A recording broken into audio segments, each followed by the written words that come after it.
Hola, Fernando. Ya estamos para Listo, comenzar. empezamos. Ok. Doctor Lapa, buenas noches. Buenas noches. A ver, buenas noches a todos los colegas. Vamos a dar inicio. Buenas noches a todos. Vamos a dar inicio a la segunda sesión programada del curso de diabetes mellitus tipo 2, el cual tiene por título Cardionefroprotección en el paciente diabético tipo 2, últimos estudios. Agradecer al Consejo Regional 9, al decano de su junta directiva y al Comité de Educación Médica Continua por permitirnos llegar a ustedes y traerle esta charla programada a cargo del doctor William Lapa Yauri. El doctor William Lapa Yauri es médico internista y endocrinólogo del Hospital Regional de Ica. Ha hecho su segunda especialidad por la Universidad Nacional Mayor de San Marcos, en sede Hospital Arzobispo Loaiza. Es médico asistente del Servicio de Endocrinología del Hospital Regional de Ica. Es miembro de la Sociedad Peruana de Endocrinología, miembro de la Sociedad Peruana de Hipertensión y también tiene una maestría en salud ocupacional. Los dejo a cargo del doctor William Lapa Yauri para iniciar esta ponencia, colegas. Muchas gracias. Adelante, doctor Lapa. Bueno, buenas noches con todos los presentes.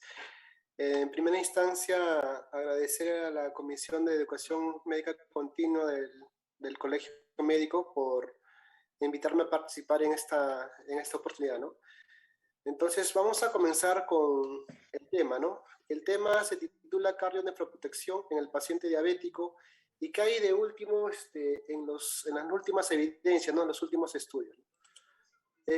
Primero mencionar que no tengo ningún conflicto de interés en la presente charla, así que todo está basado en la evidencia actual, ¿no? Antes de iniciar, vamos a conocer un caso de la vida real, se podría decir, caso de doña María. La historia de María y la diabetes inicia hace 5 años cuando fue diagnosticado en un diagnosticado de diabetes hace 5 años aproximadamente en su programa de control de hipertensión arterial de su centro de salud, ¿no? En aquel momento María tenía 58 años, tenía 2 hijos, 2 años de diagnóstico de hipertensión arterial y dislipidemia en tratamiento con losartán 50 cada 12 horas y atorvastatina de 10 cada día, ¿no? Durante las noches, ¿no? Tenía historia de haber fumado desde los 20 años, pero últimamente refería que fumaba un cigarro de forma esporádica desde hace 5 años, ¿no? Desde que le diagnosticaron diabetes, ¿no?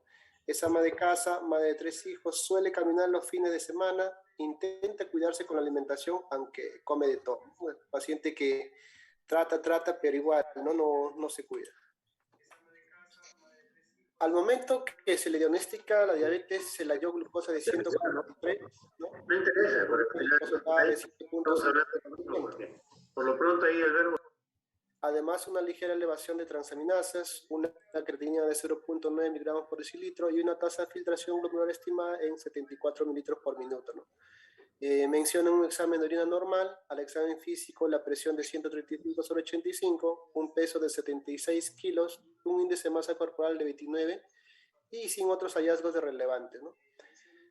A María se le inicia manejo con metformina, 850 cada 12 horas, ¿no? A los 3 meses acude a su control y ya lleva una hemoglobina glicosilada, la cual había disminuido a 7%.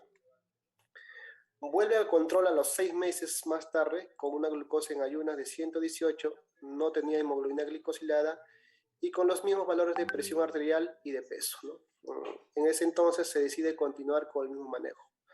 Acude 12 meses después, ya, por problemas familiares, ¿no? No acude a sus controles porque manifiesta haber tenido problemas familiares, por la cual motivó que no pudo acudir a sus controles, ¿no?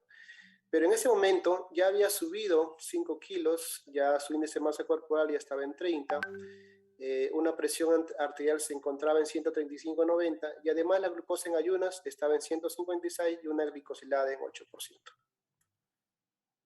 Doña María argumenta pues que ha estado muy descuidada con el mal control, pero que eso se resolverá, ¿no? Que no se preocupe, que va a poder controlar su alimentación y que va a seguir adelante, ¿no? Entonces se decide aumentar metformina 850 ya 3 veces al día, ¿no? Vuelve a los 3 meses, ya llega con una glicosilada de 7.8 y se decide asociar un inhibidor de la DPP4, ¿no? Ha aumentado otro kilo de peso y como la presión arterial se encontraba en 150/100, se le adiciona anodipino 5 miligramos cada 24 horas, ¿no? Vuelve a la cita a los 6 meses, ¿no? Ya prácticamente 30 meses, ¿no? Desde que se le diagnostica diabetes y se le halla una glicosilada en 7.2%, una creatinina en 1.1 y en esta oportunidad le realiza una albuminuria, ¿no? Una relación o cociente de albúmina y creatinina en orina espontánea o al azar, ¿no? La cual está en 70 miligramos por gramo, ¿no? Y se dejó con igual manejo. 6 meses más tarde fue evaluado por la oftalmología encontrándose ya una retinopatía no proliferativa, ¿no? En ese entonces ya aumentó otro kilo y la presión arterial se encuentra en 140/95, ha aumentado la dopina, se aumenta la anodipina a 10 miligramos cada día y la hemoglobina glicosilada está en 7.4%, ya con una creatinina de 1.3 y una relación albúmina-creatinina en 160. Refiere que viene presentando disnea, ¿no? Cuando tiene que subir un piso o caminar rápido, ¿no? Y la paciente pues se atribuye que eso podría ser porque está muy pesado por su propio peso, ¿no? En ese entonces se le decide pues adicionar insulina análoga de 10 unidades a la hora de acostarse para mejorar su glicosilada. Es remitida a nefrología, quien para ese momento ya se encuentra en una tasa de filtración glomerular estimada de 48 mililitros por minuto y una relación de albúmina y creatinina de 318 miligramos por gramo, ¿no? Ya prácticamente ya tiene una enfermedad renal crónica, estadio 3A a 3B, ¿no? 36 meses después de habérsele diagnosticado diabetes, ¿no? Por la disnea que persiste, se realiza una ecocardiografía que muestra ya una hipertrofia concéntrica del ventrículo izquierdo, sin trastornos segmentarios en la contractilidad, pero sí una fracción de eyección ventricular del 40%, ¿no? Trae una glicosilada 7% y está usando ya 32 unidades de insulina basal, ha aumentado unos 2 kilos más y hace un año es hospitalizada, ¿no? Esto es prácticamente a los 4 años después de haberse diagnosticado diabetes por una insuficiencia o falla cardíaca descompensada, ¿no? Al ingreso de ese entonces se le encuentra ya una creatinina 2.1 con un deterioro marcado de su función renal y una glicosilada en 7%, ¿no? Nutrición ajusta su dieta, dado su problema renal y se inició pues en ese entonces diurético, ¿no? Y a principios de este año, 5 años después del diagnóstico de su diabetes, ¿no? El paciente presenta un infarto agudo de miocardio, ¿no? Entonces, esta es la historia de doña María. Entonces, al ver esta historia, uno se pregunta, pues, ¿se pudo haber hecho algo más, algo diferente en el enfoque, en el manejo de este paciente? Y de repente, cuando analizamos esta historia, ¿no? Observamos, pues, que de repente hubo inercia, ¿no? Al inicio no hubo un adecuado abordaje, ¿no? No se le evaluó de forma completa, por ejemplo, la función renal, la presencia de albuminuria, no se evaluó la presencia de dislipidemia, ¿no? Y nos quedamos o se quedaron contentos con la glicosilada en 7, 8, ¿no? Y no se logró pues nunca llegar a metas de glicosiladas menos de 7%, ¿no? Y después tampoco pues no se usó de repente los fármacos ideales para el manejo de este paciente, ¿no? De repente en esta historia se ve un actuar de ser glucocéntrico, ¿no? Solamente queríamos controlar glucosas, pero de repente nos olvidamos un poco de la presión, que ya de repente un poco más tarde o adelante, más tarde nos intentamos controlarlo, pero esto debió ser desde el inicio, ¿no? Como mencioné, tampoco no se evaluó la dislipidemia, no se controló el peso, ¿no? No se intentó hacer entender la importancia del manejo del peso en este paciente, el estilo de vida que deben manejar estos pacientes, y de repente tampoco no hubo una evaluación cardíaca temprana en este paciente, ¿no? Entonces, esta es una historia o una crónica, pues, de una enfermedad renal crónica, una insuficiencia cardíaca y un infarto agudo de miocardio anunciado ya por mucho tiempo, ¿no? Desde que el paciente tuvo estos múltiples factores de riesgo cardiovascular. Y esto es muy importante porque en los próximos 20 minutos habrá pues 160 muertes relacionadas con la diabetes, ¿no? Esto es un dato de la IDF. Entonces, por ello es que el manejo oportuno temprano de estos pacientes es muy importante. En este estudio vamos a observar este estudio SUPREME, ¿no? Que es un estudio de cohorte en la cual, ¿no? Se evalúa cerca de 1.25 millones de diabéticos y 1.25 pacientes de no diabéticos, ¿no? Se siguió desde el 2005 hasta el 2011, ¿no? Y en este estudio de cohorte, ¿qué es lo que se observa, ¿no? Que definitivamente pues la diabetes está asociada, ratito, vamos a bajar esto. Está asociada, ¿no?, a mayor infarto agudo miocardio, mayor stroke, mayor falla cardíaca y la mortalidad por todas las causas, definitivamente hay mayor prevalencia, ¿no? Entonces, este es un estudio que demuestra pues que los diabéticos son pacientes de alto riesgo cardiovascular.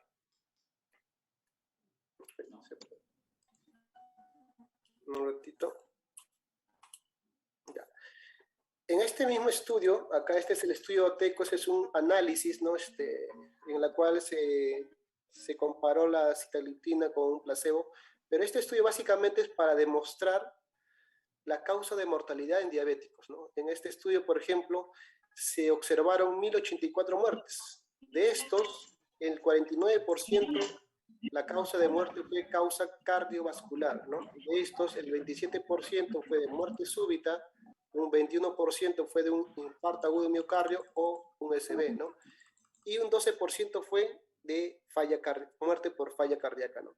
Entonces, definitivamente los diabéticos se mueren por causas cardiovasculares, ¿no? Tampoco no debemos olvidarnos de otra condición o de otra complicación de la diabetes, ¿no? Que es la insuficiencia cardíaca, ¿no? Como sabemos, las principales causas de insuficiencia cardíaca son la hipertensión, la enfermedad coronaria, la dislipidemia, pero entra también de forma importante como etiología la diabetes, ¿no? Y muchas veces pues vemos que o no le importamos, no le damos la importancia como etiología de insuficiencia cardíaca a la diabetes, pero esto ya está demostrado a través de estudios que sí hay asociación, ¿no? Entonces, incluso la insuficiencia cardíaca, cuando no está explicada por la presencia de una enfermedad de hipertensión o una enfermedad coronaria, debemos pensar que puede ser una... Recording in progress. ¿no? Siga, doctor, siga. Puede estar asociado a una cardiopatía diabética, ¿no? Y esto ya es debido a múltiples, pues, efectos, ¿no? Cambios de lipotoxicidad, estrés oxidativo, disfunción miocárdica, apoptosis y necrosis que causa la diabetes a nivel de células cardíacas, ¿no? Y como vemos acá, la insuficiencia cardíaca puede ser incluso de cardiopatía restrictiva o cardiopatía dilatada. Entonces, la diabetes también, pues, está asociada a mayor prevalencia de diabetes, de insuficiencia cardíaca, ¿no? Otro punto a tener en cuenta. De otra manera, otro aspecto también de la diabetes es la enfermedad renal crónica, ¿no? Existe mucha evidencia de la asociación de la enfermedad renal crónica y la diabetes, ¿no? Por ejemplo, en esta población seguida por el estudio NANES, ¿no? De cerca de 15.765 personas, de las cuales eran diabéticos y no diabéticos, y pues aquí se observa pues que lo que es enfermedad renal crónica está mayormente asociado a la diabetes, ¿no? En todas sus formas, por ejemplo, presencia de miclobinuria, ¿no? Más de 30, o macrobinuria más de 300, una tasa de filtración glomerular menor de 60 o menor de 30, hay mayor prevalencia en los pacientes diabéticos comparados en los no diabéticos, ¿no? Y definitivamente en este acorde de seguimiento observan pues que el 24% de la enfermedad renal crónica en los pacientes adultos está atribuido a la diabetes, ¿no? Y esto es haciendo ya un ajuste por factores de riesgo tanto demográficos como de hipertensión, ¿no? Por lo tanto, la diabetes es un factor importante para el desarrollo pues de enfermedad renal crónica en todas sus formas de presentación, ¿no? ¿qué representa más ser diabético y tener complicaciones, ¿no? Por ejemplo, el ser diabético representa fallecer 6 años antes que un paciente sin diabetes, ¿no? Y si la diabetes está asociada a una enfermedad renal crónica, significa fallecer 9 años antes de un paciente sin diabetes. Y si este paciente tiene diabetes, más un infarto agudo de miocardio o un evento cerebrovascular, ¿no? Pues puede fallecer o fallece 11 años antes que un paciente no diabético, ¿no? Definitivamente, pues, significa muerte prematura y años de vida perdidos, ¿no? Entonces, esto nos demuestra, pues, que el tiempo es oro en el manejo de la diabetes, ¿no? Y por lo tanto, nosotros como médicos tenemos que impactar en estos pacientes haciendo un manejo oportuno, adecuado, ¿no? ¿Y cómo podemos impactar, no? Por ejemplo, este es el estudio Steno, en la cual demostró, pues, que manejando al paciente de forma multifactorial, ¿no? Esto representaba controlar hipertensión, controlar la dislipidemia, mejorar los factores, mejorar los estilos de vida, controlar la diabetes, uso de antiagregantes plaquetarios, ¿no? Reducía de forma drástica la prevalencia o riesgo de presentar nefropatía, retinopatía y neuropatía autonómica, ahí con los respectivos valores, ¿no? De esa misma manera también en este estudio la intervención multifactorial redujo la mortalidad en el paciente diabético hasta un 46% y también redujo los eventos cardiovasculares en el paciente diabético hasta un 59%. De la misma manera, ¿de qué más podemos impactar, no? Podemos impactar haciendo un manejo temprano e intenso, ¿no? Esto lo demostró el estudio DSCT y posteriormente con el seguimiento del estudio EDIT, ¿no?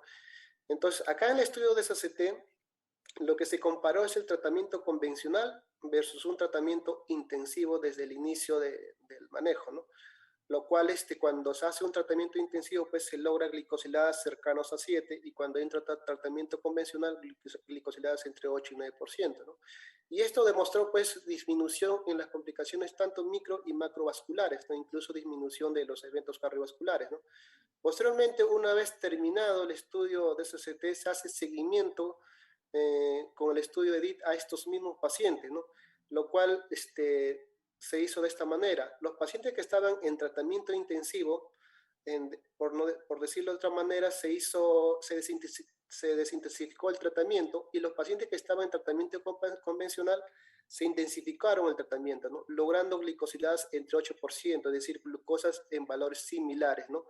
Pero acá en este gráfico se observa cómo los pacientes que estaban en el tratamiento intensivo, a pesar de que se perdió el control en el seguimiento, aún existía beneficio en lo que representaba muerte cardiovascular, ¿no? Es decir, haber tenido un control temprano e intenso en estos pacientes, el beneficio todavía seguía a largo plazo, la cual disminuía infarto agudo miocardio no fatal, SB y muerte cardiovascular hasta un 57%, ¿no? Entonces, este estudio nos demuestra, pues, que el tratamiento temprano e intenso, ¿no? Da un beneficio a largo plazo, ¿no? A eso lo llamamos nosotros el efecto legado de un tratamiento temprano y oportuno. Entonces, debemos impactar, ¿no?, en el paciente diabético, ¿no?, a través de un manejo temprano, intenso y multifactorial, ¿no?, evitando inercia, una evaluación oportuna de todas las comorbilidades que puede tener el paciente diabético, control glicémico de todos modos, pero no ser glucocéntrico, ¿no? Siempre manejar los demás factores, como hipertensión, dislipidemia, siempre educar al paciente para que haga cambios en el estilo de vida, para ver que haya cese el tabaquismo y sobre todo la obesidad, ¿no? Disminuir en peso en estos pacientes beneficia mucho, ¿no? Entonces, de esta manera podemos impactar en nuestros pacientes, ¿no?, para evitar las complicaciones y muertes cardiovasculares, ¿no? Pero ¿de qué otra forma más podemos impactar? Y esto puede ser esto, ¿no? Aparte de todo lo que hemos hecho, ¿no?, otra forma de impactar es a través del uso de fármacos o agentes que ya tienen beneficio cardiovascular y cardiorrenal, ¿no? Esta es una forma más de impactar en nuestros pacientes. Entonces, ¿qué dice las nuevas evidencias sobre estos agentes farmacológicos, ¿no?, que tienen efecto beneficioso en lo que es aspecto cardiovascular y efecto renal, ¿no? Entonces, en este cuadro observamos que hasta antes del 2015, ¿no?, no hubo ningún estudio o ningún fármaco en estudio que demostró, pues, beneficios cardiovasculares, ¿no? A partir del año 2015 salen los primeros estudios con un fármaco que es los inhibidores de la CGLT2, ¿no?, que demostraron, pues, que disminuían el MACE compuesto, ¿no? Muerte cardiovascular, eventos cerebrovasculares no fatales, infarto agudo miocárdico no fatal, ¿no? Entonces, aquí aparece el estudio EMPA-REG, ¿no?, en la cual su desenlace primario, que es los 3 MACE que mencioné, hubo una reducción en este aspecto. Después surge en el 2017 el estudio CANVAS con canaglifosina, que también evalúa el desenlace primario, que es el MACE. Y posteriormente, como se observaron también que había beneficios en los desenlaces renales, se diseñan otros estudios en la cual se pretende o se quería estudiar el compuesto renal, ¿no?, para ver ya como objetivo primario evaluar los desenlaces primarios, ¿no? Por ejemplo, el estudio CREDENS, el estudio el DAPA-CKD, y que posteriormente en este año también está el EMPA-KINE, ¿no?, en la cual tratan de evaluar el compuesto renal como un desenlace primario, ¿no? Pero también se hizo estudios de estos fármacos, ¿no?, y sus beneficios en lo que es falla cardíaca, como es el DAPA-HF y el Emperor Reduce, ¿no?, en la cual se evalúa el beneficio que existe estos fármacos en la falla cardíaca como desenlace primario, ¿no?, muerte cardiovascular y hospitalización por insuficiencia cardíaca, ¿no? Y este mes también se ha publicado el estudio Emperor Percept, ¿no?, en la cual también ya se evalúa el beneficio de este fármaco en lo que es falla cardíaca con fracción de eyección ventricular preservada, ¿no? Entonces, ¿qué se observó en estos estudios? Por ejemplo, en el EMPA-REG, ¿no?, en el estudio CANVAS, el estudio de Clear con DAPA, el estudio VERTIS con ertuglufosina, ¿no? El desenlace primario, ¿no?, que son los tres compuestos, que es el muerte cardiovascular, infarto agudo de miocardio no fatal, un stroke no fatal, ¿no? El estudio EMPA-REG demostró una reducción del 14%, el estudio CANVAS un 14%, ¿no? En el estudio de Clear no hubo una disminución significativa, tampoco en el estudio VERTIS, ¿no? En lo que es muerte cardiovasculares, solamente se observó en el estudio EMPA-REG una disminución de un 38%, pero en lo que respecta a hospitalización por insuficiencia cardíaca, no hay duda, ¿no? Todos los estudios, ¿no?, demostraron que hay beneficio en lo que es falla cardíaca, ¿no? ¿No? Disminuye en estos porcentajes respectivos lo que es la hospitalización por insuficiencia cardíaca, ¿no? Y también lo que son los desenlaces renales, ¿no? El compuesto renal, ¿no? Hay gran beneficio del uso de estos fármacos, la cual fue demostrado, pues, en el estudio EMPA-REG, el estudio CANVAS, el estudio de Clear, ¿no? Y posteriormente también aparecieron los estudios, pues, DAPA-CKD y ¿cómo se llama? Y el estudio que estamos en espera, que es el estudio EMPA-KIDNEY, ¿no? El estudio Emperor Reduce, ¿no?, que es un estudio en el cual se evalúa el beneficio de la empaglifosina en pacientes con insuficiencia cardíaca con fracción de eyección reducida, ¿no? Se observó, pues, que este fármaco empaglifosina ralentizó el descenso de la tasa de filtración glomerular en pacientes tanto con y sin diabetes, ¿no? Pero el beneficio neto fue mayor en pacientes con diabetes, ¿no?, siendo más representativo esta ralentización de la tasa de filtración glomerular, ¿no? Pero definitivamente en ambos grupos, tanto diabéticos como sin diabetes, hubo beneficio de este fármaco en la ralentización de la tasa del descenso de la tasa de filtración glomerular. Como mencioné, también surgieron estudios en la cual se evaluó en los inhibidores de la CGLT2 para lo que es beneficios de la falla cardíaca y beneficios renales, ¿no? Por ejemplo, el DAPA-HF evaluó pues el uso de este fármaco que es la, ¿cómo se llama? Dapaglifosina en pacientes con insuficiencia cardíaca con una fracción de eyección ventricular reducida, ¿no? El EPRO-REDUCE también evalúa lo mismo. El estudio CREDENS que básicamente evalúa lo que es los desenlaces primarios, desenlaces renales como objetivos primarios junto con el DAPA-CKD, ¿no? Y en estos estudios pues se observó pues que por ejemplo, en el EMPRO-REDUCE y el DAPA-HCF, lo que evalúan el beneficio de estos fármacos en lo que es falla cardíaca, se observó pues que hay beneficio independientemente si el paciente es diabético o no diabético, ¿no? Reduciendo de forma significativa la hospitalización por insuficiencia cardíaca, ¿no? Incluso independientemente, como mencioné, si era diabético o no diabético, ¿no? Tanto en el estudio DAPA como en el estudio EMPRO-REDUCE.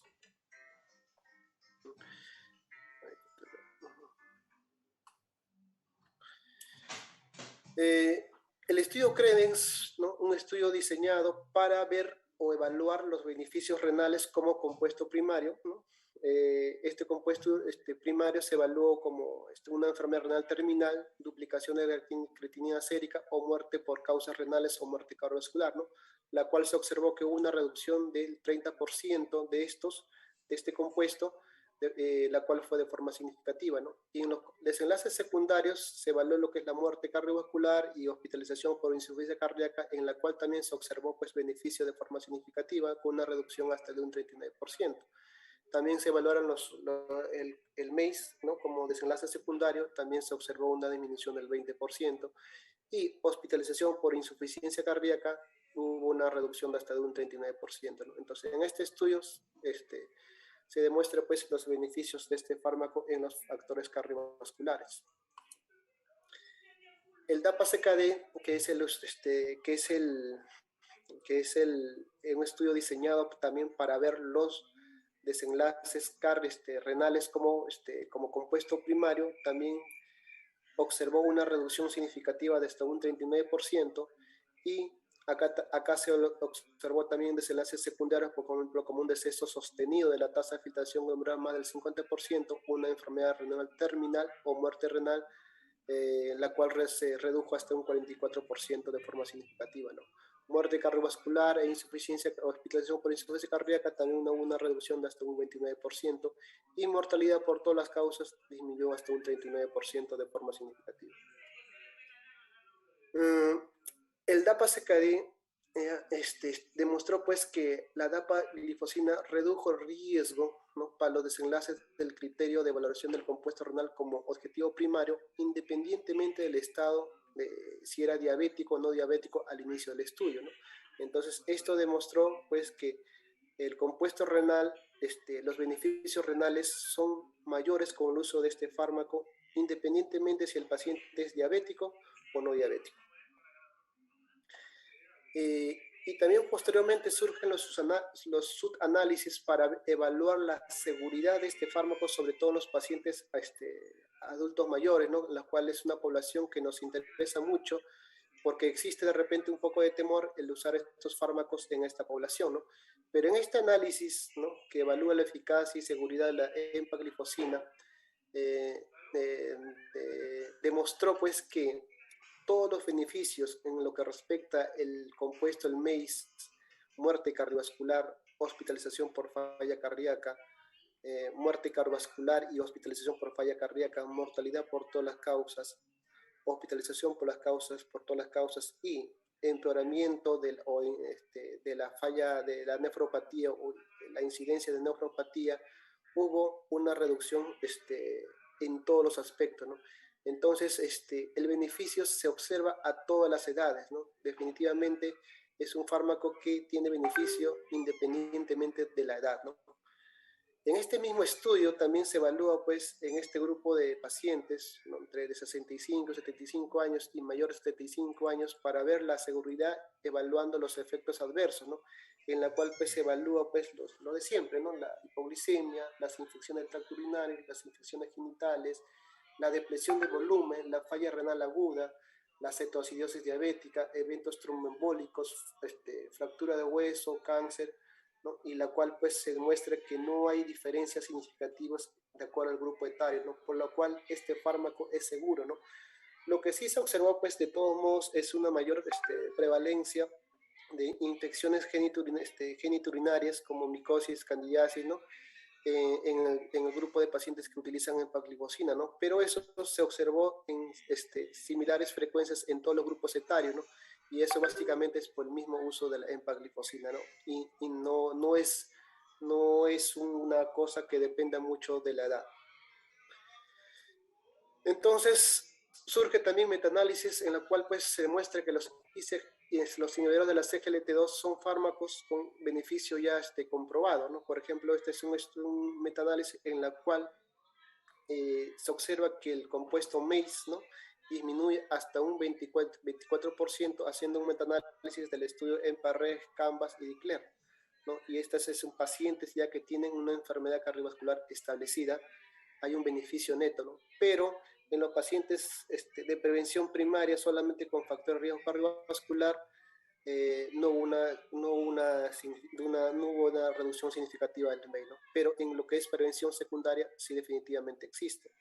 En lo que respecta a la variable renal compuesta, ¿no? En pacientes ya con enfermedad renal, enfermedad cardiovascular aterosclerótica establecida, definitivamente existe beneficio, ¿no? Acá observamos hasta una reducción de un 44% en la disminución de los compuestos renales con el uso de este fármaco, ¿no?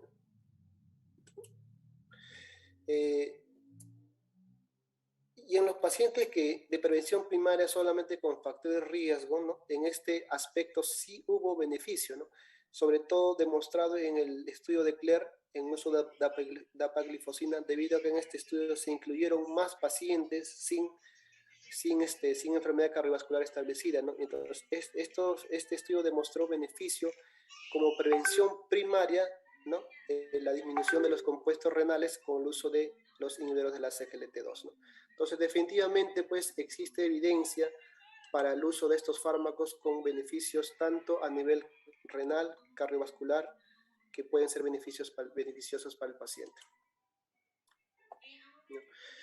Y esto es debido porque este fármaco, ¿no? Tiene, pues, múltiples efectos, ¿no? Por ejemplo, mejora la diuresis, mejora el efecto glucosúrico, tiene un efecto natriurético, ¿no? La cual pues produce que haya una disminución de la presión intraglomerular, disminuye la postcarga, ¿no? El estrés oxidativo disminuye, el volumen de precarga disminuye, ¿no? Aumenta el hematocrito y la inflamación y el estrés oxidativo que produce fibrosis disminuye, ¿no?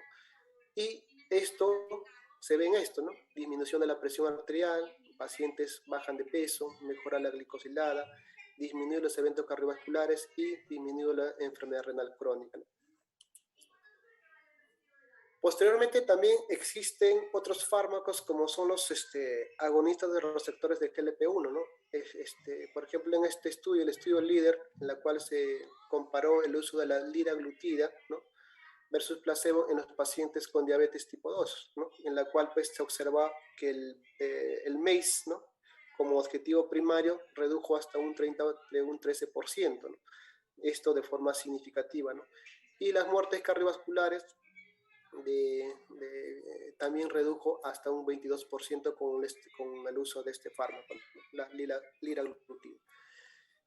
Este mismo estudio también observó beneficios en lo que es la evaluación del compuesto renal como nefropatía, ¿no? Pero esto estuvo acá como un objetivo secundario, ¿no? Y la nefropatía fue evaluada como una nueva aparición de macroalbuminuria o una duplicación del nivel de creatinina sérica o una tasa de filtración glomerular menor de 45 mililitros por minuto por 1.73 metros cuadrados, la necesidad de una terapia renal sustitutiva continua o muerte por enfermedad renal crónica, ¿no?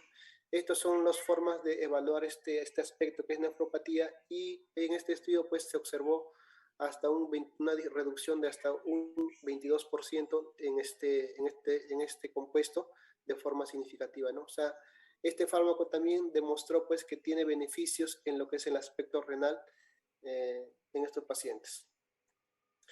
Posteriormente surge el estudio Sustan, en la cual se evalúa el uso de semaglutida, ¿no? En los pacientes diabéticos. Esta semaglutida es un inhibidor un agonista receptor de la GLP-1 de uso semanal por vía subcutánea, ¿no? En la cual demostró pues que hay una reducción de hasta un 26% de muerte cardiovascular, infarto no fatal o ACP no fatal, ¿no? El compuesto MACE, ¿no?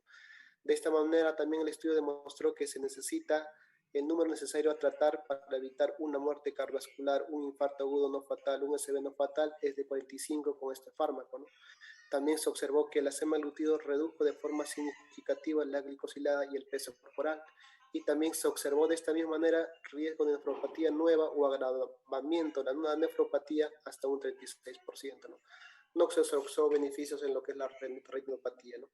Pero sí definitivamente en los aspectos de mortalidad cardiovascular y el compuesto renal sí se observa que hubo un beneficio neto.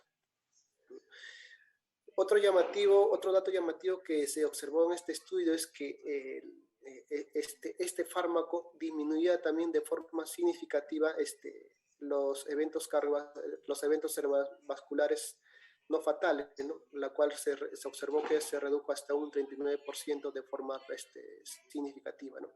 Esto solamente se está observando con los fármacos, por ejemplo, con liraglutide también se observó, semaglutide y con la dulaglutide. Entonces, posteriormente también surgen metaanálisis de este mismo fármaco, ¿no? Existen muchos estudios en los cuales se evalúa el GLP-1, por ejemplo, el estudio ELIXA, LEADER, SUSTAIN, EXCEL, HARMONY, REWIND, PIONEER, en la cual pues se observa que el compuesto MACE reduce de forma significativa, de forma general, hasta un 22%, ¿no?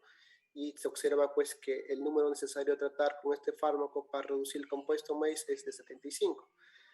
Por lo que respecta a la muerte cardiovascular, también se observa un beneficio, ¿no? Con una reducción hasta un 22% y un número necesario a tratar de 163. En lo que respecta a infarto agudo miocardio no fatal, ¿no? Se observa una reducción de hasta un 9%, pero aquí sí no fue de forma significativa por lo que toma la unidad, ¿no? Pero menciona de tomo que hay cierto beneficio, ¿no? En lo que respecta a un stroke no fatal o fatal, sí se observa pues que hay beneficio con estos fármacos, ¿no? Hay una reducción marcada, ¿no? Hasta un 26% de eventos cerebrovasculares no fatales y fatales, ¿no? Y mencionan que acá el número necesario a tratar es de 209, ¿no? Y esto también porque este fármaco, los agonistas de los receptores GLP-1, tienen múltiples efectos a nivel tanto cardiovascular y a nivel renal, ¿no? Por ejemplo, a nivel renal mejora la natriuresis y probablemente esto también disminuye lo que es la presión intraglomerular, ¿no? A nivel cardíaco disminuye pues lo que es mejora la contractilidad cardíaca, aumenta lo que es la captación más eficaz de glucosa, reduce los daños inducidos por la isquemia, ¿no? Entonces tiene beneficios a nivel tanto cardíaco como renal que explican pues los beneficios que se observaron en estos pacientes, ¿no? Y por ello pues de que desde el año 2016, ¿no? Todas las sociedades, ¿no? Ya evaluaron el uso de este fármaco, ¿no? Y recomendando su uso hasta la actualidad, ¿no? Incluso este año en el ADA 2022 también ratifican su uso y su beneficio, ¿no? Pero no fue hasta el año 2019 en la cual pues recomiendan ya como primera opción en sí, ¿no? El uso de los inhibidores de la CGLT2, ¿no? Por el beneficio demostrado en los pacientes con diabetes y problemas cardiovasculares, ¿no? Ellos ya prácticamente la sociedad europea de cardiología, ¿no? Recomienda pues el uso de estos fármacos en estos pacientes, ¿no? Siempre que el paciente sea catalogado como un paciente de riesgo alto, muy alto o riesgo alto, ¿no? Acá en esta sociedad definen lo que es riesgo muy alto, pacientes con diabetes y además una enfermedad cardiovascular confirmada, ¿no? O un paciente diabético con daño de otro órgano de diana, o un paciente diabético con 3 o más factores de riesgos importantes, ¿no? Y diabéticos tipo 1 con más de 20 años, ¿no? El riesgo alto son pacientes con diabetes que tienen ya más de 10 años, ¿no? Sin daño en órgano diana, ¿no? O más cualquier otro factor de riesgo adicional, ¿no? Entonces, este grupo de pacientes se recomienda el uso de estos fármacos por recomendación de esta guía que surge en este año, ¿no? Y este año, pues, en el ADA de 2022, ¿no? Se ratifica eso y se sigue manifestando esa recomendación. De todos modos, acá en esta guía, primeramente sigue el uso de lo que es la metformina, pero hace hincapié, pues, de evaluar siempre los factores, los estilos de vida, ¿no? Y modificar los estilos de vida de forma adecuada, ¿no? Y después de eso se evalúa lo que es la presencia de una enfermedad cardiovascular y si hay indicadores de alto riesgo, si hay insuficiencia cardíaca o insuficiencia renal crónica. Entonces, en los pacientes que tienen ya una enfermedad cardiovascular establecida o tienen indicadores de alto riesgo, la guía recomienda el uso de un agonista receptor de GLP-1 o un inhibidor de la CGLT2, ¿no? Y si la hemoglobina glicosilada a los 3 meses está por arriba del objetivo, ¿no? Se puede incluso asociar los dos, ¿no? En los pacientes que tienen insuficiencia cardíaca está demostrado, pues, que el primer fármaco que se debe utilizar es los inhibidores de la CGLT2, ¿no? Definitivamente con aquellos que han demostrado beneficio, ¿no? Y prácticamente todos los inhibidores de la CGLT2 han demostrado beneficio en este aspecto. En lo que respecta a lo que es insuficiencia renal crónica, lo divide acá en dos grupos, ¿no? Pacientes con albuminuria mayor de 200 y sin albuminuria, ¿no? Pero con una tasa de filtración glomerular menor de 60, ¿no? En los pacientes que tienen albuminuria se prefiere el uso de los inhibidores de la CGLT2, ¿no? Definitivamente con evidencia primaria que hayan con evidencia que con fármacos que hayan demostrado evidencia en mejorar este aspecto, ¿no? Y en los pacientes que no tienen albuminuria, recomienda, pues, enfocarlo como si fuese un paciente con un evento cardiovascular o un paciente de alto riesgo, ¿no? Y acá, pues, recomienda el uso de un agonista receptor de GLP-1 o un inhibidor de la CGLT2, ¿no? Pero definitivamente, si nosotros evaluamos cuánto de nuestra población tiene alto riesgo cardiovascular, ¿no? Y para esto le traigo este estudio. Por ejemplo, este es un estudio que se realizó en España, en la cual determinaron, pues, ¿no? Determinaron, para resumirlo, que prácticamente el 90% de pacientes diabéticos que fueron evaluados a nivel primario, ¿no? El 90% de estos pacientes ya tenían alto o muy alto riesgo cardiovascular. Por ejemplo, pacientes que tenían muy alto riesgo cardiovascular prácticamente eran 53.4% que tenían muy alto riesgo cardiovascular, ¿no? Y 39.6% tenían un alto riesgo, ¿no? Y solamente un 7% tenían un moderado riesgo, ¿no? Y esto demuestra, pues, que entonces el uso de estos fármacos, ¿no? Tiene beneficio, ¿no? Tendría beneficio en la gran mayoría de nuestra población, de nuestra población diabética, ¿no? Y por lo cual, pues, siempre hay que evaluar si requiere utilizar estos fármacos, ¿no? De repente la cuestión económica es una limitante, pero cuando haya la oportunidad se debe ofrecer al paciente, ¿no? Incluso las guías europeas de manejo de insuficiencia cardíaca, ¿no? Recomiendan el uso de los inhibidores de la CGLT2 como su piedra angular de tratamiento, ¿no? Incluso al mismo nivel de evidencia que los demás fármacos que han demostrado disminuir la mortalidad en este grupo de pacientes, ¿no? Otro aspecto que tenemos que tener en cuenta es lo que es la falla renal.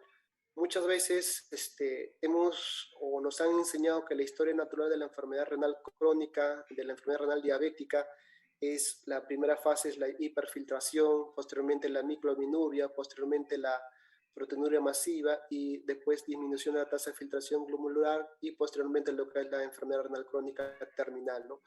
Ese es lo que nos han enseñado y lo que hemos estudiado anteriormente, ¿no? Pero actualmente se ha demostrado ¿no? Que existen fenotipos de evolución de la nefropatía diabética, ¿no? Por ejemplo, acá en el cuadro A se evalúa, por ejemplo, pacientes con diabéticos. Acá la línea azul es la tasa de filtración glomerular. Estos pacientes hiperfiltran, ¿no? Y posteriormente disminuye la tasa de filtración glomerular, pero está asociada a un aumento progresivo de lo que es la albuminuria, ¿no?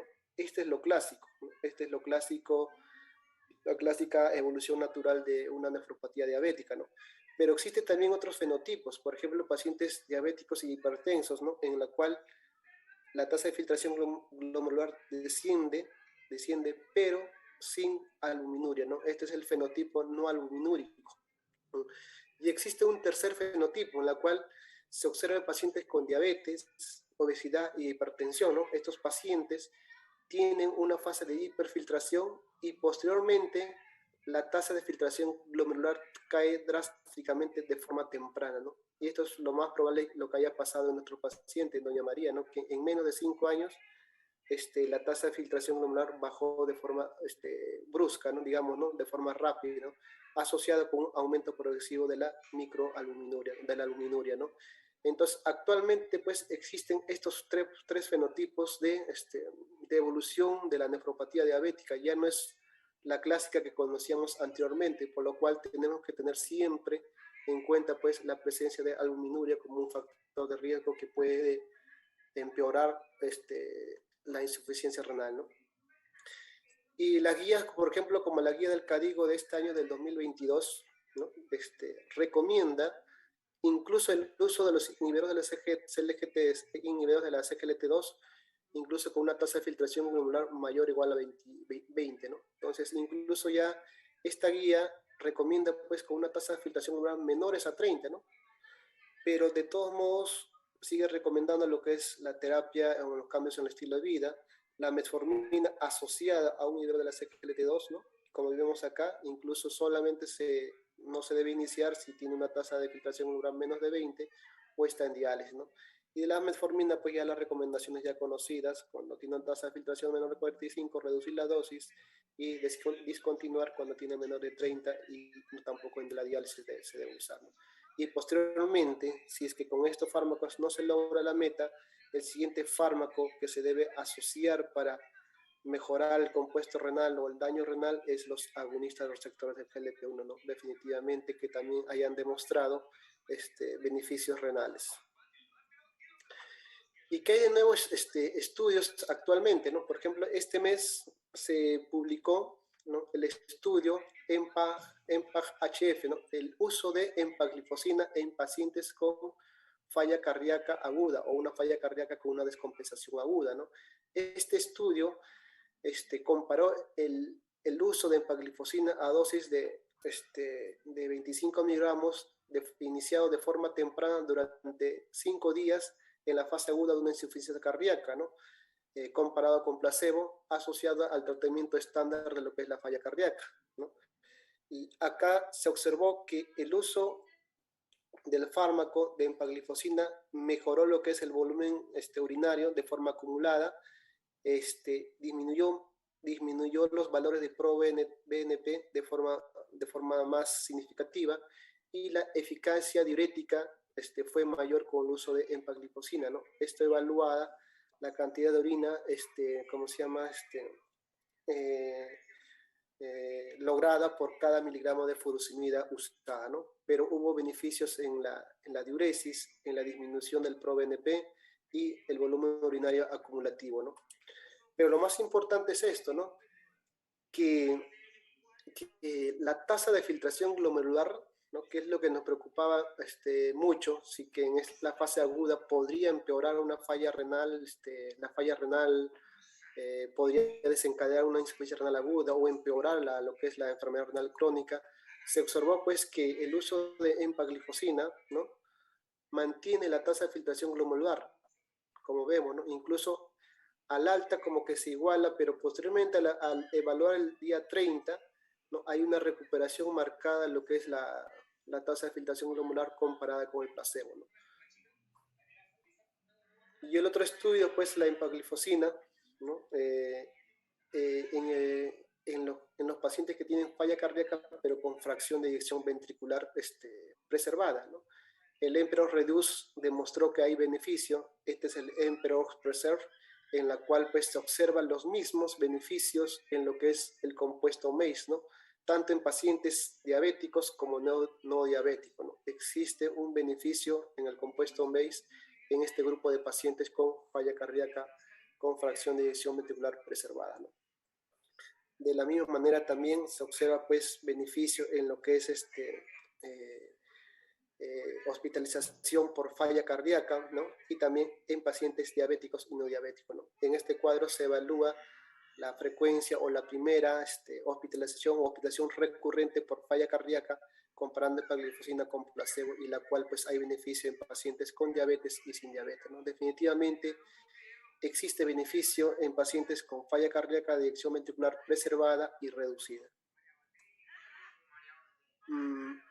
Y también pues este estudio también demostró pues que comparado con el placebo, la tasa de filtración glomerular también se ralentiza, ¿no? Y este beneficio se observa mejor, de forma más significativa en los pacientes con diabéticos que comparado con los pacientes sin diabetes, ¿no? Pero definitivamente no hay empeoramiento de la función renal comparada con el placebo, ¿no? Y estamos en espera pues de nuevas evidencias, ¿no? Por ejemplo, el EMPA-KIDNEY, que se espera que se publique este mes, en la cual pues se evalúa la empagliflozina en pacientes con diabetes y sin diabetes, pero evaluando el compuesto renal como un objetivo primario, ¿no?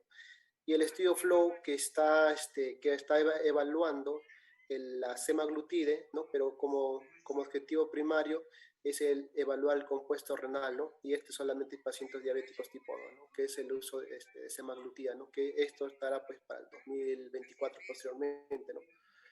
Entonces, en conclusión, ¿qué podemos sacar de esto, no?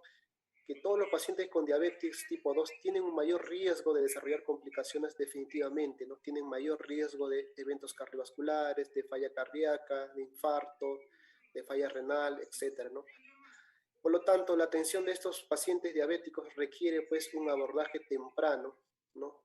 Tamizaje temprano de las comorbilidades, centrado en el paciente, lograr un control intenso y temprano y multifactorial que no solo mejore el control de la glucosa, sino siempre evaluar los factores cardiovasculares a corto y a largo plazo, ¿no? Y definitivamente pues el uso de los inhibidores de la CGLT2 y los agonistas receptores de GLP-1 en lo posible que se pueda utilizar de forma temprana en el tratamiento de estos pacientes, brindan pues un beneficio extra en este grupo de pacientes, ¿no? Y definitivamente pues estos fármacos, tanto los inhibidores de la CGLT2 como los agonistas del GLP-1 han demostrado pues que tienen un perfil de seguridad bien establecido, ¿no? Con poco riesgo de hipoglicemia, incluso de preservación de la función renal o mejoramiento de la función renal, ¿no? Por lo tanto, en el manejo de los pacientes diabéticos, uno debe ser intenso, ¿no? Temprano, multifactorial, ¿no? Hacer un enfoque holístico y de repente no solamente tener un enfoque glucocéntrico en nuestros pacientes, ¿no? Bueno, eso es todo. Gracias.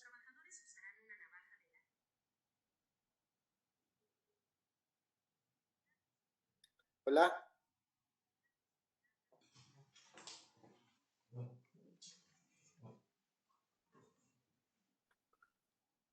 Hola. Sí, doctor, lo escuchamos. Un ratito voy a Sí. con el doctor Sarabia.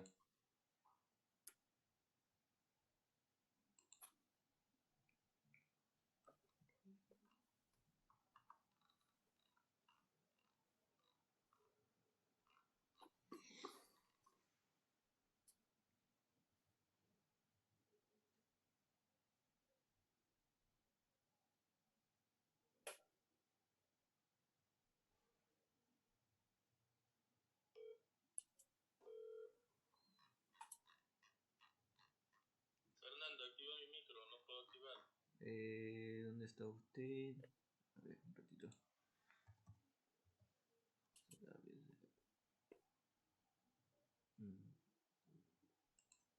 Ahí le mandé el permiso.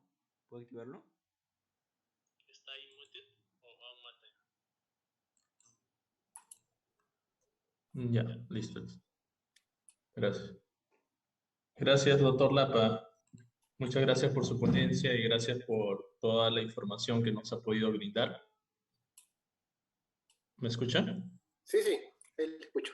Sí, doctor. Gracias, doctor Lapa. Bueno, a nombre del Colegio Médico Consejo Regional 9 y del Comité de Educación Médica Vespertina, una charla muy excelente, doctor.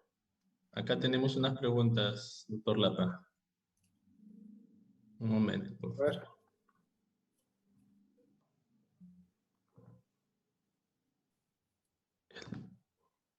El doctor Ponce nos preguntaba cuánto tiempo se debe usar los inhibidores de las SGLT2 para poder tener el efecto de protección cardiovascular. Mira, los estudios que se han publicado tienen seguimientos de promedio pues, de 3, 4, 5 años, ¿no? Pero el beneficio pues netamente se observa desde el primer año, ¿no? Pero si vemos los estudios, son estudios que en promedio son seguimientos de 3 años, ¿no? Incluso hay algunos estudios que al ver el beneficio, ¿no? Se terminaron en menor tiempo, en promedio de 2.5 años, ¿no? Y por lo tanto, pues el beneficio se debería pues observar en ese tiempo, ¿no? Ok, o sea, más o menos en 2 años ya podríamos ver, se lograría ver los beneficios en Así el es. uso de estos medicamentos. Uh-huh. Ok.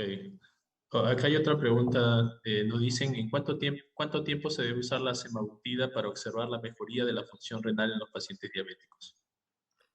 Mira, es casi la misma pregunta, ¿no? Pero como le mencionaba, los estudios ahí los estudios de seguimiento, ¿no? Como vemos ahí, son estudios de 5 o 6 años, ¿no? Y como vemos ahí la gráfica de la curva de Kaplan-Meier, la separación de la línea entre los pacientes que usan placebo y la semaglutide, a partir del primer año ya como que se van separando. Una vez que ya uno ya se va separando, pues ya nota pues que hay beneficio en este grupo de pacientes, ¿no? Que usan semaglutide, ¿no? Pero así un tiempo exacto en el cual pues se pueda ver beneficio, pues no tengo esa respuesta, ¿no? Pero definitivamente pues son en años, ¿no? Así es. En realidad creo el mensaje sería, doctor Lapa, de que todo paciente con riesgo cardiovascular, ¿no? Ya sea infarto cardíaco, infarto cerebral o riesgo cardiovascular alto, muy alto, deberían, creo, ser tributarios para estas terapias, ¿no? Y se deberían instalar lo más pronto, siempre y cuando se pudiera, ¿no? Se Claro, estuviera al alcance del paciente. ajá, así es. Sí, creo que nosotros como internistas que somos, y bueno, hemos trabajado en varias áreas, hospitalización, emergencia, vemos pacientes que generalmente el paciente que llega a la emergencia es un paciente ya complicado, ¿no? Un diabético complicado, que llega muchas veces por un infarto cardíaco, un infarto cerebral, o que llegan con fallas cardíacas o insuficiencias renales terminales, ¿no? Y Así es es. lamentable ver que lleguen en estas condiciones los pacientes cuando se pudo o ya se puede hacer mucho por ellos, ¿no? Actuar en forma rápida e inmediata. Apenas volvemos al riesgo que tienen estos pacientes y poderle instaurarles la terapia respectiva. ¿Qué opinión tienes de los pacientes, del manejo del paciente en emergencia, LAPA, del paciente diabético que llega a la emergencia? Oh, mira, definitivamente ahí cuando recibimos a un paciente con cetoacidosis, con falla renal, ¿no? Y uno le pregunta, como antecedente, ¿qué fármaco utiliza, no? La mayoría te dice metformina, y ¿por cuánto tiempo has usado metformina? Siempre he utilizado metformina. ¿Y cuántos años tiene de diabetes? 10, 15, 20 años, y todo el tiempo han estado con metformina, ¿no? Y lamentablemente, pues de repente ha habido una inercia, ¿cómo se llama?, en el manejo de estos pacientes, ¿no? No se intensificó y ya pues llegan con las complicaciones crónicas a emergencia, incluso con descompensaciones agudas de esa complicación crónica, ¿no? Pero definitivamente se está observando pues que hay mucha inercia en el paciente, en el manejo de los pacientes, ¿no? Y de repente puede ser una causa, puede ser el desconocimiento, ¿no? Entonces la idea de estas charlas pues es comunicar o hacer educar a los médicos para que no entren en la inercia y que puedan mejorar el control, ¿no? En estos pacientes para evitar las complicaciones crónicas, ¿no?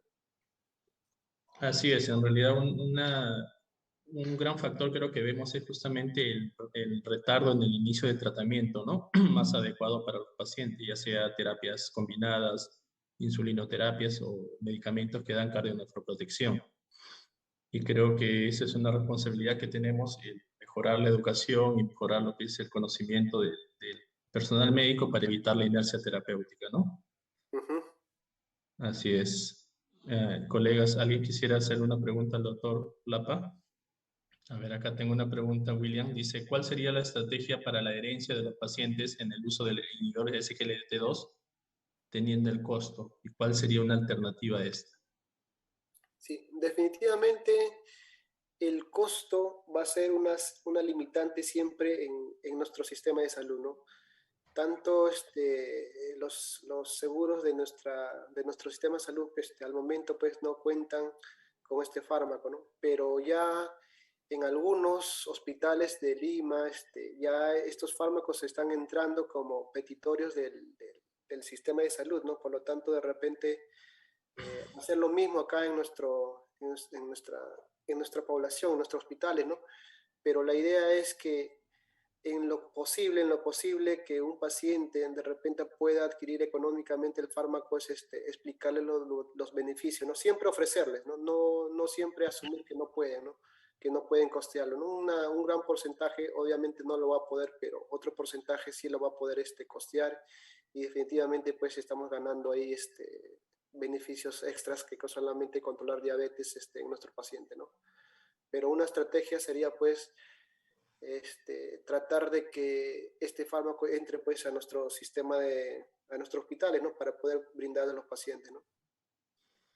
Así es, creo que sería una alternativa muy importante, ¿no? Que se podría intentar o se debería intentar para tener el acceso, creo, a estos medicamentos que para ciertas poblaciones es muy caro, ¿no? Ujú. Pero estamos viendo que el beneficio a mediano o largo plazo es tremendo, ¿no? Es un gran beneficio, se evitan muertes y se evitan complicaciones renales o complicaciones cardíacas, ¿no? Así es, William. No sé, vamos a ver un ratito si hay alguna otra pregunta.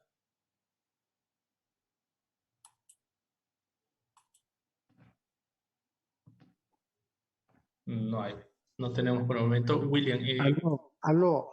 sí, Una sí, pregunta. doctor. Quisiera hacer una sugerencia. Sí, díganos. Ustedes saben que estoy de acuerdo con todo lo que ha dicho el doctor, el especialista, pero ¿de qué forma uno que el paciente diabético viene siempre de las cosas médicas y de los centros de salud? Entonces, sería bueno preparar a los médicos que trabajan en los centros o puestos de salud en la periferia para que no lleguen, como ya dijeron ustedes, que ya no llegue el paciente cuando esté en estado crónico, porque ya no se podría hacer nada. ¿Y cuál sería la...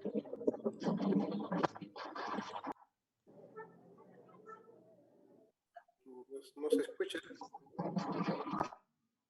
Creo que se le fue un poco el audio, pero más o menos la pregunta es qué es lo que se debería hacer en el centro de primer nivel, ¿no, William? ¿Qué es lo que se debería hacer para evitar que el paciente se complique o llegue complicado a los hospitales, ¿no? ¿Cuál Y sería también, tu recomendación? doctor, también, ¿cómo se podría hacer el tratamiento de inicio? Yo estoy hablando con los médicos que trabajan en periferia. ¿Cómo se haría el tratamiento de inicio utilizando estos medicamentos que hay en los hospitales, que hay en las postas, en los centros de salud, ¿no? Que sería la metformina y la otra, el otro medicamento? Eso sería importante porque eh, los pacientes no tienen al alcance para utilizar estos medicamentos que se están mencionando, no los tienen. Y generalmente sería bueno pues que se educara, que se hiciera extensivo para hacer el control con los medicamentos orales antidiabéticos como la metformina y el otro medicamento que se utiliza también bastante, ¿no? deberían Claro, los especialistas dar un camino que se puede utilizar ya, porque se van a seguir aumentando los hospitales, se van a llenar de pacientes subagudos, crónicos, ya llegan en ese estado, ya solamente prácticamente para darles tratamiento de sostén, nomás, ¿no? Paliativo, ¿no?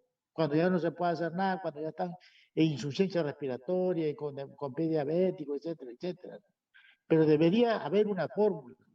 Los especialistas, los endocrinólogos, hacer algo, una sugerencia de inmediata, ¿no? Para que los médicos generales o los médicos que trabajan en los puestos de salud, en los centros de salud o en la periferia general, utilicen bien estos medicamentos. Y sobre todo la alimentación, ¿no? Que es muy cara la alimentación para un paciente diabético, pero deberían. Es decir, que este caso debería intervenir la nutricionista, el médico endocrinólogo, ¿no? Para agarrar, como dice, el toro por las astas con estos pacientes, porque cada año están aumentando y los pacientes diabéticos complicados y termina con insuficiencia renal cuando ya no se puede hacer nada. Bueno, esa es una sugerencia. Le pido yo muchas gracias, doctor a Almeida. sí, Doctor Lapa, ¿qué es lo que sugeriría para el manejo en primer nivel Mira, o manejo del paciente diabético? definitivamente estos fármacos que están últimos tienen muchos beneficios, ¿no? Pero como dije, el costo es una limitante, ¿no? Y entonces surge pues esta frase, ¿no? Que el mejor medicamento para...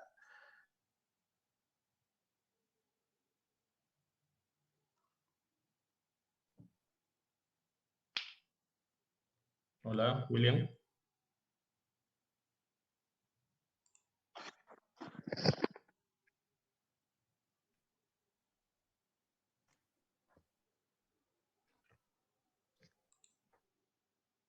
Bueno, para complementar un poco la idea del doctor William, en realidad las guías actualmente recomiendan lo que es el uso de metformina como primera línea, ¿no? Asociado o como alternativa se pueden usar los inhibidores de la SGLT2 o los agonistas de la GLP-1. Todavía no hay una recomendación explícita de primera línea los otros medicamentos, se evalúan los factores de riesgo, ¿no? Entonces, hasta el momento todas las guías nos recomiendan iniciar con metformina como terapia de primera línea. Y de acuerdo a la evolución de los pacientes es que se va viendo cuál es la alternativa más adecuada.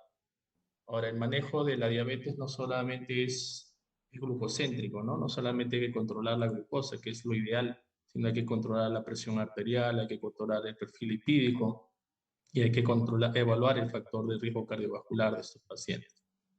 Entonces existen alternativas que se pueden usar en los pacientes de primer nivel y lo ideal es no solamente iniciar el tratamiento lo más pronto, sino hacerle un seguimiento que puede ser mensual, trimestral, dependiendo de cómo vaya el paciente para lograr los objetivos del tratamiento. Los objetivos del tratamiento es muy importante hacerlo. Esos objetivos son pues tener una glucosa controlada, una glicosilada controlada, una presión arterial controlada, un perfil lipídico controlado, o sea, los pilares que se manejan en pacientes con diabetes. De esta manera podemos lograr los objetivos que buscamos.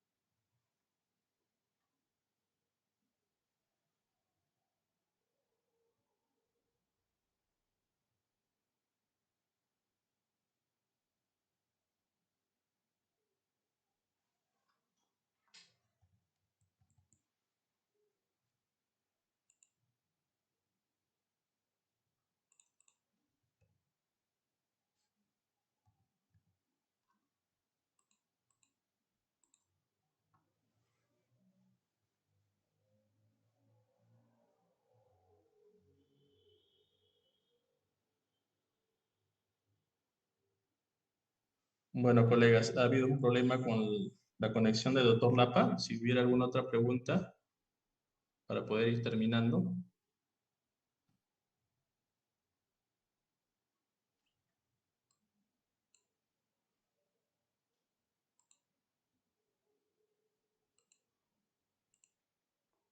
Bueno, muchas gracias a todos en realidad. Agradecerle su asistencia, agradecerle a nombre del doctor Lapa también su asistencia a todos. Esperamos la tercera charla que va a ser la próxima semana para poder ir terminando este curso de diabetes mellitus tipo 2. Agradecidos por a cada uno de ustedes por estar presente y bueno, a nombre del Colegio Médico Consejo Regional 9 y del Comité de Educación Médica Continua, agradecerles a todos por estar presentes. Muchas gracias, colegas.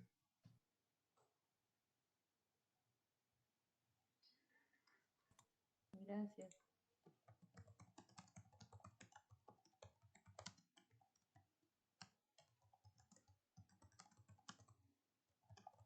Gracias, colegas. Los esperamos la próxima semana. Gracias y disculpen las molestias. Hasta luego.